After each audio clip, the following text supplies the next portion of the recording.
If your Ford displays Park Brake Limited Function, Service Required, it means the Electronic Parking Brake System, or EPB, has detected a fault. Unlike traditional mechanical parking brakes, the EPB relies on electric motors, a control module, and rear caliper actuators to hold your vehicle securely. When something goes wrong, the system limits operation to protect itself.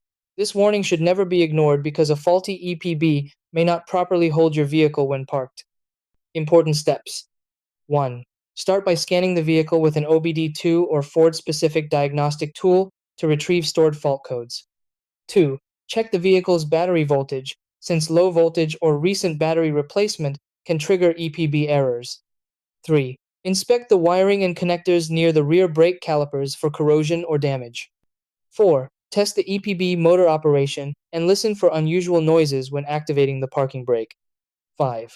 If the issue is software related, update or reprogram the EPB module with the latest calibration.